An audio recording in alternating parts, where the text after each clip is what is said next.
Ladies and gentlemen, thank you for joining me on this program today, where we are talking about the future of today. It's a series that I keep running through the whole idea of where is our community given the issues that are coming in about the future. And today we decided to take on, and three of us, there'll be our two guests, which I'll introduce in a few seconds, and myself, we decided to review a video on YouTube. It's the idea of looking at man, humans, humans versus technology. There is the whole concept that we are dealing with a new world where the world is computerized and digitalized, where exponentially the capacity of computers is just growing and growing and growing. And it is making a major shift on society in terms of jobs, income, a division of income where we have the super wealthy and now we're seeing the middle class incomes decrease. And all these issues are impacting our community, our Latino community, not only nationally, but worldwide. Because if you see the impact of technology, it's a worldwide issue that's coming out of Europe, it's coming out of South America. The Chinese are now coming in and they're playing a new role into this whole world. So we want to see and get the perspective of how we're viewing our future community from two leaders that we have in our community. Number one, I want to start first of all with Manuel Zamarripa, which is in Austin, Texas. He has an organization there. He's a PhD in psychology. He has the Institute of Chicano Psychology. And what he does is mental health, obviously, in the area of cultural responsiveness and social justice. Wonderful background. Went to Wisconsin, Madison to get his MS and did his PhD at, I'm sorry, you did it at University of Wisconsin, Madison, counseling psychology, his MS from the Our Lady of Lakes in counseling psychology, and his BA, University of Notre Dame in psychology.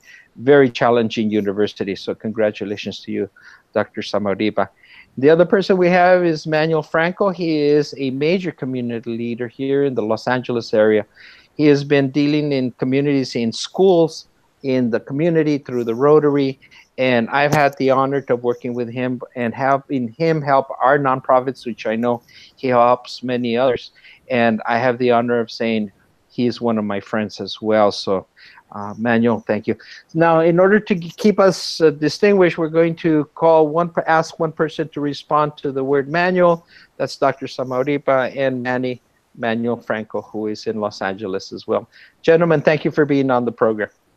Thank you. Thank you for having me. Thank you, yeah. Our video that all three of us analyzed and looked at is a 10-second video, and the idea is, are we seeing humans against machines?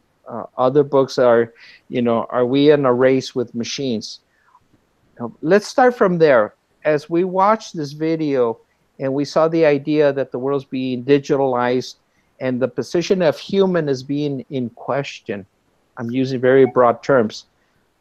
Gentlemen, how do you respond to that issue? I think I'll let Manny take this one first. I will throw him in the fire first. All right, Manny. What really hit me on this video presentation was the fact of the children actually asking, does a computer have a heart? And that just started a whole mess of thought patterns going through, realizing what we're actually going through right now in just ourselves and in relating to that machine. Thoughts came through, such as that movie where that gentleman literally seems like he took the voice of a computer as his girlfriend and emotionally just linked very, very tight to that. Never saw the movie, just saw all the trailers, but that always stayed in the back of my mind. And this is the same thing that these children were asking. Does the computer have a heart? So are they asking, is it really a being? And I think that's some of the stuff that we're kind of going through now, realizing that it's not yet, kind of saying, well, maybe it is, because when you relate to it, it's asking the questions that you want to find out. and it's giving you the answers better sometimes than a human. So that's what really prompted my thinking into this area of saying, okay, we really have to pay attention to how a computer is going to react, and it's going to change us more than us changing the computer. Yeah, I think that the computers are programmed so intricately that they're programmed to respond to our responses. So it really feels like they have emotion and feeling because they respond to, I think they even said in the video, they can tell if we have an angry face or if we seem happy. Anyone can just program that in, you know, what are the intonations in the voice and pitch and speed that would equate happy or sad or excited, and the computer responds to that. And so I think it helps us feel, or can allow us to feel like the computer has an emotional response. And, you know, coming from a psychological perspective, there could be some great benefits to that when you're trying to have people regulate, you know, how they interact in the world. Having them interact with the machine in terms of what emotional responses are appropriate can be really beneficial, because then you can help retrain somebody in terms of how they act, not just individually, but that could help them with their career, that could help them with school. You have someone very intelligent, very ready to go, but they need to know how to read people's cues better. They need to not have a certain response. And instead of living that out with other people, that's where the machine can be beneficial. But the question really isn't like the human is, are the machines going faster than the humans? Although, you know, it appears that way. I mean, it's really the humans are in control of everything, right? We're the programmers. We're the ones that are designing the machines. So it's really how far and how fast do we want to take this advancement? And I think it's always been a balance between what are the benefits and what are the risks that we're seeing in our communities. So that occurred to me. What also occurred to me as well is that Latinos, our community, we are definitely impacted, especially the youth, because we are one of the highest consumers of this upcoming technology, whether it's social media, whether it's smartphones, you know, on the ground. Latinos are really like, we utilize, you know, and I see the kids, we really utilize all of that information to stay in connection with each other, to see, you know, what's new. And just the whole concept of adolescence as a developmental period is shifting, because we have our people in our community connecting with people across the world that are also of their same age, because they meet in those social groups and in social media.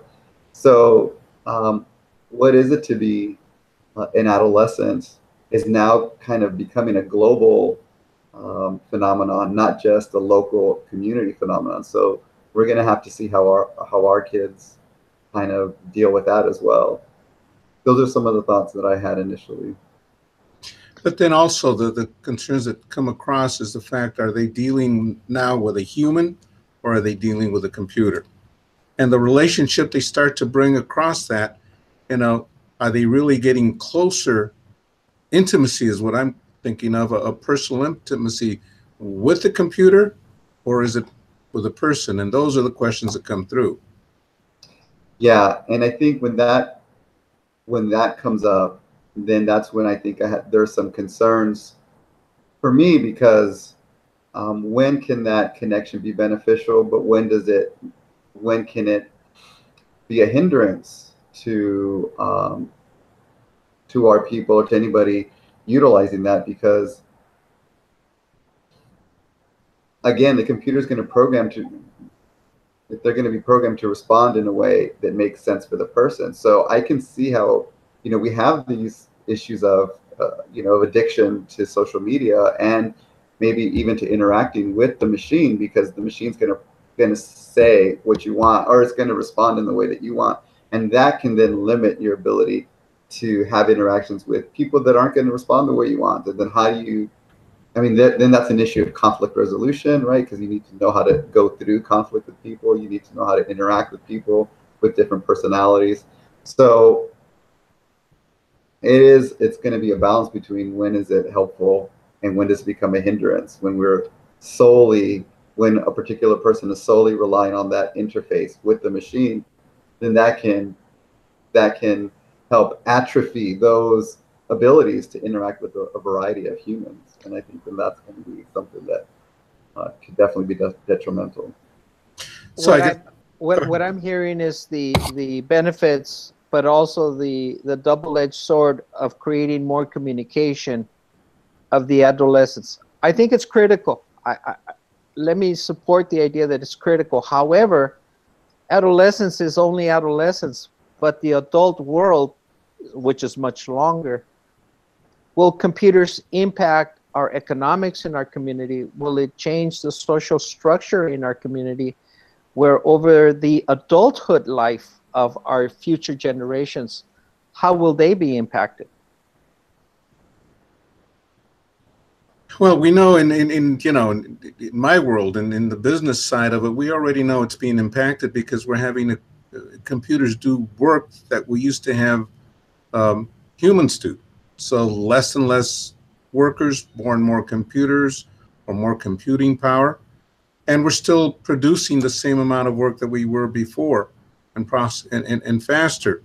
So how that's eventually going to affect, but I think in the adolescent stage, one of the things that I'm concerned about that we're already starting to see is that how they relate and how they make the decisions to solve their problems. Unfortunately, some of those we've seen through the shootings at the school that, that's the way they solve the problem. They get rid of it because that's how they do it on a computer.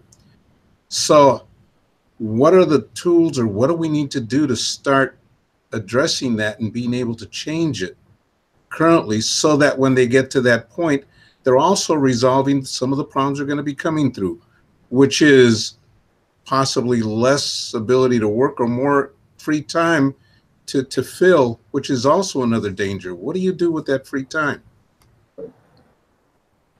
I think the thing that comes to my mind in terms of what do you do with the free time immediately is that's where the importance of community, facilitating those community relationships, which I think is becoming harder and harder to do in our neighborhoods and in our school, where people are becoming increasingly isolated. They're becoming increasingly distrustful of each other, and that carries over, I think, into the work world as well, in terms of how do you work in teams and how do you work with people. And if we're going to have more free time, which I think is coming down the line, then who's going to influence what's important to you in your life? Who are you going to want to spend that time with? What are the things that you're going to want to say, oh, I can do this more now? And I think that's where it's important to re-facilitate those connections with our communities, with our family. We know that adolescence, we know that in the period of our life, the point in time when a human being is the most altruistic is during adolescence. We don't see that as much in the popular image. So, when you're doing volunteer work the most is when you're an adolescent. When you're thinking of others is during adolescence. So that's also a prime time to refacilitate those connections to community that can then last, I think, to your point, Armando, for the rest of of the adult life. You solidify those ways of interacting, so that is what is important to you. And I think from my work, which I always try to hit, is building a solid sense of self. And for me, I think, and for everybody, that's multiple layers. And one piece is your cultural identity is one piece of that. So when you solidify your sense of who you are, and the community is a part of that, then I think that can help with what are we going to do when we have more time. Okay, an issue came up in the dialogue here. See if I'm getting this right. are we sort of inferring that right now adolescents are getting their orientation, their training, their desires from communications that are coming through the digital world, i.e. computers and internet, rather than from the community? Or that could become the situation? Where am I going with this? In my opinion, I think they're coming already through the internet, through the computer, through Facebook. That's what's influencing our youth. That's what they're reading. That's what they're going into their heads. That's the example that they have in front of them. And that's a challenge that we have because, you know, the term fake news, we know that they're out there to influence us. Marketing, that's the whole aspect of marketing, influencing to be able to have you buy the product. So that's coming across very strong right now, in my opinion. And so I don't, and then we've lost the mentoring, if you want to call it, apprenticeship. That's gone, right? So that's relating person to person to learn a craft, a job. Now the computer's teaching you. If you have a question of what you want to do, you go to the computer. You don't go to your boss, or you don't go to your father or to your elder. You go to the computer because the computer knows more than the elder. So that's the other factor that's also dangerous, because now you're losing that personal, that human touch. Yes. Yes. I see that as well. That old world is at your fingertips has never been more true.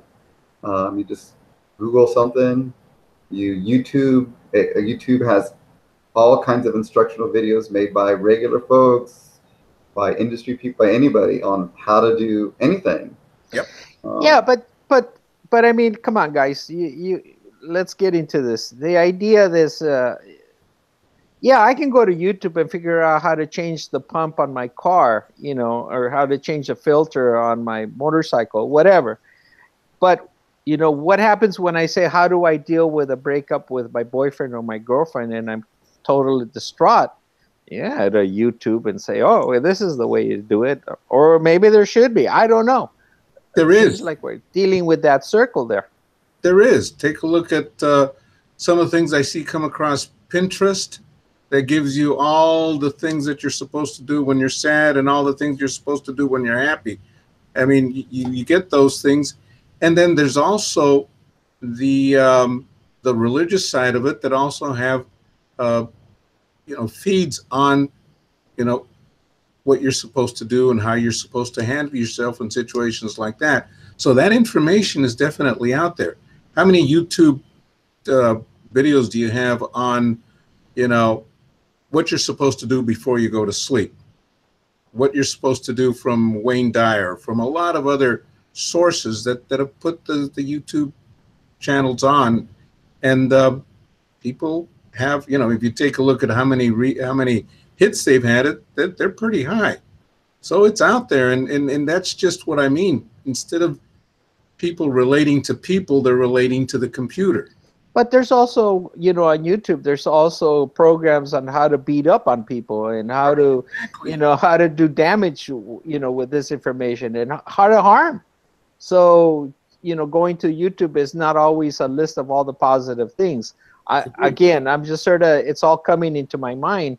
Especially there's a little segment in the show that we saw on YouTube by Gerd Leonhard, where there's a little child who says, I want a computer to make, I wanted my mommy to make me my food. I don't want a robot making me my food, you know.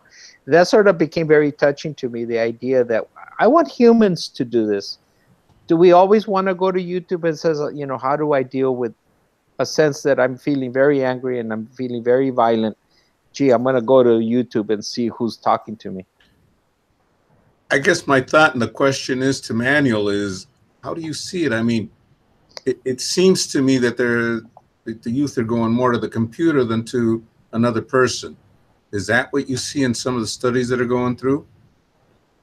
Yes, I think that is definitely rising. And I think also to Armando's point as well as, you know, of course, we know this human beings are, you know, are complex, you know, beings. And so we always know that human beings have that inner need for that human-to-human connection. But that's not the only and the clearest path anymore when they reach out. Now we have the machines, we have YouTube, we have the internet, and that aspect, that presence is now a permanent part of, like we talk about, who are the decision makers at the table, right? And that is now a major permanent decision maker at the table that's not going away. And so so we have to contend with that. I mean, we know that human beings need social interaction to thrive, to survive, human interaction. The machines are getting really good at, well, this is maybe a little bit more into the future, but tricking our brain to make it feel like those discussions on Facebook and YouTube are a human connection. Because you have the person, you have the interaction, you know that they're there. The brain is amazingly adaptable. So it's like when you're eating a lot of empty carbs, you know a little bit about that. The trick about empty carbs is it fools the body into thinking it's getting something when it's really not. But eventually you're going to need that nutrition. What we hope is that we don't wait so long before that person gets distraught, or just, you know, person developing, you know, doesn't realize before, you know, it's in a bad position that they're actually needing real human contact. And then you see the virtual reality starting to come into a stronger ability, because I mean, when they see virtual reality's been out there for a while, but it really hasn't caught on. But now it seems like it's starting to get a little better. And I think that's also going to be a big change, because then it will trick the mind into thinking that's the truth. In my, you know, and again, that's the point of technology.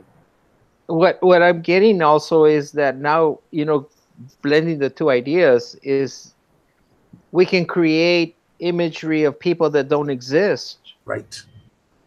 That seem to be real, put them on some kind of a worldwide distribution system, i.e. internet or others, and make people believe that they're actually watching John or Mary or whatever go through this process, and yet it's not. They're not even there. It's all been computer generated, giving advice. Yep. Right. Yeah. Oh, I hadn't thought of that at all. Yeah. So, I mean, I think we have a responsibility as people in the community, you know, from a lot of different fields, because the machines, the technology is integrated everywhere in our major societal institutions. And so who's going to hold that balance? Who's going to keep, who are the gatekeepers going to be? Now, the technology has the whole world behind it, you know, the money and the power, and you know, a lot of benefits. You know, there's a track record of, you know, making healthcare better, making education better. And so it's not, you know, it's not like just having all of that power behind it is always going to be, or maybe not always even a negative thing, but we do have to, I think, have a balance of how are we going to retain our sense of humanity in all of this, our sense of human connection. It's a critical point, because our brains have allowed us to make life better, you know, in a lot of ways. But are we going to move so fast that we're going to kind of outdate our own brains, right? We're gonna. So I think we need to be very vigilant. This is really an eye-opener. Something you said right now, Manuel, our computers can outpace our brain, but can the computers outrace us in a way where it changes our humanity toward each other to a degree where we stop forgetting what it is to be human? And I think that's the biggest danger we have right now, because the computer is doing that, and we are changing. Mhm. And the only thing that I can fall back on is the fact of spirituality Mhm. and our belief system, which also needs to be, strengthened during this time period. So, Yeah. your thoughts, Manuel? I actually, I mean, I agree. I think the thing that is happening is that kind of a little bit from the stuff that I study is one of the things we know about this process of acculturation in people is that we look at how the smaller number group is acculturating to the larger host society. But what's always been the case is that anytime two groups meet, the host society also changes. Um, you know, so in this case, our interaction with the machine is changing us as well. Our brain, our amazing brain, and our existence is adaptable, right? So that effect is happening both ways. And one of the things that I said before is, trying to reconnect to our community. And part of what I do mean by that is connecting to our elders, connecting to the belief systems. And I think spirituality is a strong piece of that, that has kept our existence on this world moving and growing for millennial until this point, right? So this technology is very new. It's kind of the culmination of a lot of our evolution in terms of our brain development. But remember that we've had systems of healing, systems of belief, spiritual beliefs that have allowed us to stay connected and grow all the way up into this very recent point of history. And those are the things that I think we need to refacilitate that connection to, because that is that's part of what's gonna retain our humanity, I believe. And so, um, anytime we do the work that we do, I'm talking about the work for our people. One of the things that I say is that we need to keep three things in mind when it comes to our people. One is identity. Second is family / community, and third is spirituality. And if we don't hit those 3 points, then we're going to miss something. And I think that's applicable, I think, across disciplines when we're talking about how our people are going to look at themselves in the future and being able to see themselves. What's going to keep us on that path that is going to allow us to retain our integrity as human beings. I agree with you completely. That's really, um, everything that I think I've come out from this discussion. That's the strongest point. The fact that, again, humans relating to our families. Our families are the ones that are going to keep us together, and our spirituality is our belief in God, that there's somebody greater than us, and that we're not the whole thing. Because, we're almost looking at the computer being the almighty. So just a lot of things to think about. Yeah. Oh, gentlemen, I'm a political scientist. I see things a little differently.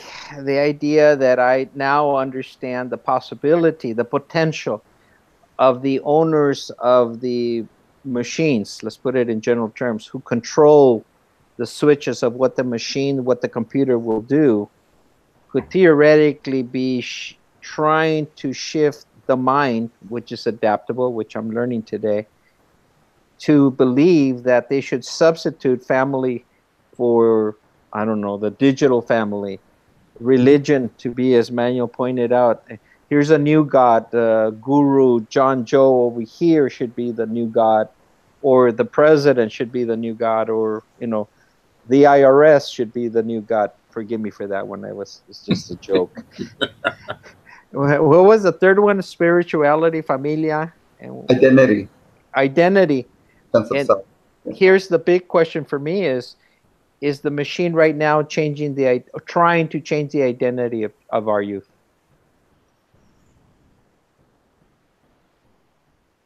Yes. I think I think this question of identity is getting bigger and more complex. Yes, because look at why the youth go to the media and the machines that they go to. Um, Again, there's a wide variety. There are educational tools, there are healthcare tools, there are a lot of good tools out there, but a lot of the times they go for social messages, which and yeah. So who's putting out the social messages? Who are the stakeholders that are involved in that? Is it a particular marketing or types of marketing corporations that want us? We're in a consumer society. We know that has already we know we've jumped from an industrial society to a consumer society a while back. So that's a major stakeholder. What do they want our youth to consume? So they're going to want the youth mind to be the mind that they can attract, and then also have them continue to desire the types of output that they're putting out there to retain that consumer. So in a very broad sense, that is impacting their sense of identity, of how they see themselves in the world. They are what they consume a lot of the times. That's the biggest pull. That's the biggest message they're encountering. And so I think that is something that we need to be aware of. Wow. And in going through, a couple of things that come to mind, and I'm going to have to, kind of close this down on my side, is the fact that we have our youth, and I mean, I'm talking about our infant youth, and I see the abilities and the questions and how they're reacting, and they're coming out much farther ahead than I could ever consider. So they're going to be coming, and they're going to be able to resolve a lot of these issues. But the fact is that with the automation and everything that we're doing with computers, all this information that's coming together, yes, there's going to be the ones that are trying to control the internet, but the fact with the social media being so strong, it's going to be such a mesh that in reality, it just may be the computer and all the things that we've done to it to come up with the answers that we have no idea, that it's not really controlled by the owners of the media, but it's going to also be meshed with the social media. So we have a lot to really look into. So, yeah. Well, we're going to close the show, and I think if anything, we started to stimulate a lot of ideas, and I definitely, for me, I have a lot to consider now. I want to thank the video on YouTube by Gerd Leonhard, who put up a series of these videos and discussion, and that particular show was called Technology versus Humans. And I want to thank both of our guests, Manuel Franco and Dr. Zamarripa, who is in Austin, Texas. So for your institute, I hope it continues as well, and this discussion has been really great. If I can give both of you gentlemen a minute closing statement, I'd really appreciate it, and I know, Manuel, you have to leave pretty soon. Thank you very, very much. This was really exciting.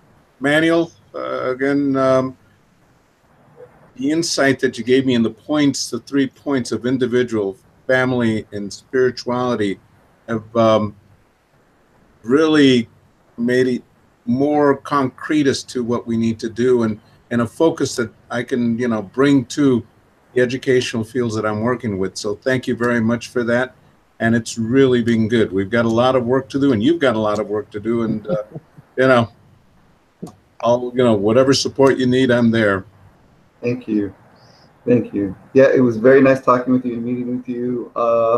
I appreciate all the work that you're doing. I've read some of your background, so you're definitely impacting as a leader in the community, and that's, those are the efforts we need. I don't think we can underestimate the transitional place that we are in our society with this particular topic. I know every generation, it seems like, well, things are changing, but I think quantitatively and qualitatively, this is a very distinct moment in our history. In a lot of these issues, we need to keep having these discussions. We need some direction. And so I think I was happy to hear what you have had to say, and to be able to just to have this discussion with you, both of you today. Thank you very much. Ladies and gentlemen, thank you for being on the program today, The Future of Today. And this is a starting point. We welcome other members of the community across the United States or the world to join us into future programs as well. I'm Armando F. Sanchez. I'm the producer of the show. If you have any questions about it, please contact me at lsacnational@hotmail.com. You can find me on Facebook, LinkedIn, Armando F. Sanchez. If you want to know any information about these two wonderful individuals who are guests who are on our show, Manny and Manuel, please let me know, and you can get direct contact with them. But for future shows, please join us, join our discussion. We're not by any means finished. But again, I want to thank Manuel Franco and Dr. Manuel Zamarripa for being on our show today. We welcome you in the near future. Thank you, gentlemen. Adios. Thank you. We'll be back again.